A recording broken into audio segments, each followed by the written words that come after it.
ఎన్నిసార్లు సర్దినా సరే so room అయితే ఇట్లానే ఉంటుందన్నమాట.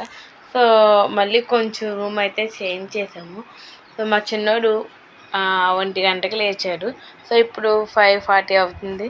అలా నిద్ర వచ్చేసింది.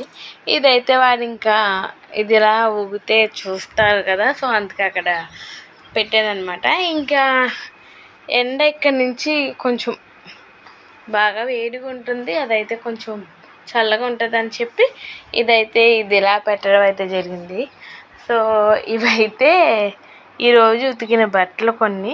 సో కొన్ని అయితే సర్దుతున్నాను.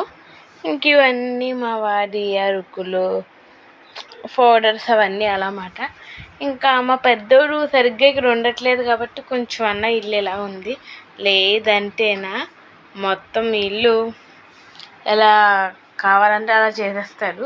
సో ప్రస్తుతానికి మేమే ఉంటాం కాబట్టి, సో మేము మా హస్బెండ్ పిల్లలు ఇద్దరే కాబట్టి సో ఇంకా అన్నీ ఈ గదిలోనే. సో ఇదైతే దివాన్ కాటు ప్లస్ మంచం కూడా ఈ గదిలోనే పట్టేసింది. సో ఇలా జరుగుతుందన్నమాట. మా వాడికి నిద్ర వచ్చేసింది. అలా నోట్లో వేలు పెట్టుకుని క్యూట్గా చప్పలిస్తా పడుకుంటారనమాట. అవైతే దివాన్ కాట్ మీద పిల్లోస్ తెలిసిందే కదా, చిన్నపిల్లలు ఉంటే మొత్తం అన్నీ పాడు చేసేస్తారని. సో అవైతే ఇప్పుడు మాకు అవసరం లేవని చెప్పి పైన పెట్టేశాను ప్రస్తుతానికి. ఇంకా ఇదైతే ఒక మంచంలాగా యూజ్ చేసుకుని నిద్రపోతారు. సో దీని మీద అయితే మా చిన్నోడు నేను నిద్రపోతాం. దీని మీద మా పెద్దోడు మా వారు నిద్రపోతారనమాట. సో ఎన్నిసార్లు సర్దినా సరే ఇట్లానే ఉంటుంది. సో దీనికి కర్టెన్ వేయించాలి, కర్టెన్ ప్లాన్ చేస్తున్నా. సో కర్టెన్ వేస్తే కొంచెం బాగుంటుంది. ఇంక ఇవన్నీ సర్దినప్పటికి చాలా టైం అయితే అవుతుంది. కొంచెం ఈ గది కొంచెం ఖాళీగానే ఉంటుంది. సో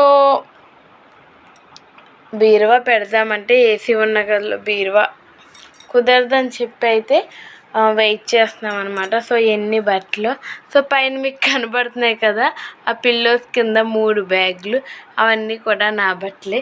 సో ఇందులో కూడా శారీస్, అవన్నీ శారీస్. సో ఇంక ఇవి ఇంకా అమ్మ వాళ్ళ ఇంటికాడ అవన్నీ ఉంటాయన్నమాట. ప్రస్తుతానికి ఇట్లా ఉంది. సో మీ ఇంట్లో కూడా పిల్లలు ఉన్నారా? మీ ఇల్లు ఇలాగే ఉంటుందా? నాకు కామెంట్ చేయండి. ఇదిగో చూడండి మా పెద్దోడు.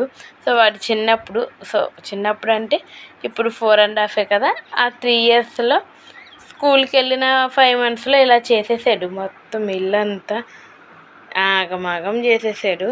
పిల్లలు ఉంటే ఇంకా